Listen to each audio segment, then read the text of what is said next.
Yashpal, India news पर आपका स्वागत करता हूं। लोकसभा चुनाव को लेकर बीएसपी की तैयारियां तेज हो गई है। आपराधिक प्रवृत्ति वाले लोगों को टिकट नहीं देगी बीएसपी। क्षेत्र में समीकरण के आधार पर तय होगा उम्मीदवार। दलित मुसलमान समीकरण साधने की कोशिश कर रही है बीजेपी।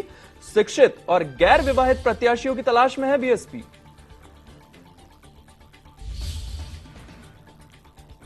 दलित मुस्लिम समीकरण साधने की कोशिश में बीएसपी। अपने उम्मीदवार उस तरीके से तय करेगी बीएसपी। लोकसभा चुनाव को लेकर बीएसपी ने तैयारियां तेज कर दी है। आपराधिक प्रवृत्ति वाले लोगों को टिकट नहीं देगी बीएसपी।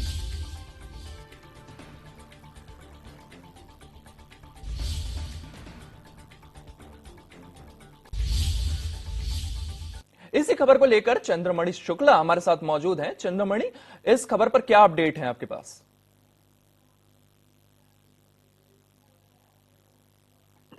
जी देखिए, अगर बीएसपी की रणनीति की बात करें और लोकसभा चुनाव को लेकर बात करें, जैसा कि सबको मालूम है कि लोकसभा चुनाव अगले साल है, 2024 में है। और उसको लेकर उत्तर प्रदेश काफी महत्वपूर्ण हो जाता है, क्योंकि यहाँ पर 80 और उसमें भी बसपा काफी महत्वपूर्ण है, क्योंकि उसके पास भी एक निश्चित वोट बैंक है। अगर बीते विधानसभा चुनाव की बात करें तो उसके पास 12% का वोट है, वहीं पर उसके पास अगर मौजूदा समय की बात की जाए तो 10 सांसद हैं।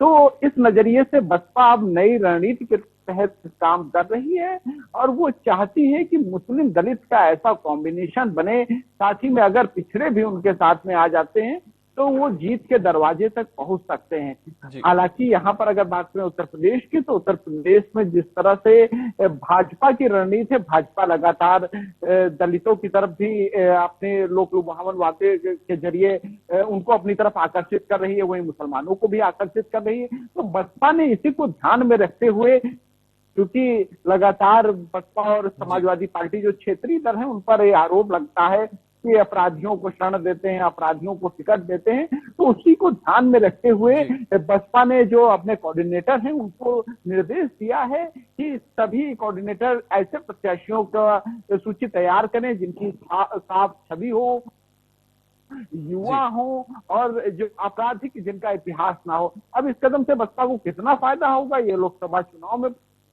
लेकिन ये बात तय है कि इस बार बसपा अपराधियों से दूरी बना सकती है। जी, इस रणनीति का जो है वो धरातल पर कितना असर दिख रहा है? किस तरीके से भाजपा बीएसपी जो है वो ग्राउंड पर मजबूत हो रही है इस रणनीति को लेकर? ये अगर बात करें ग्राउंड की, तो ग्राउंड तो अभी उनका मतलब कि ये निर्देश जारी किया गया है और जमीन पर तो तभी पता चलेगा जब लोकसभा चुनाव के टिकट बांटे जाएंगे।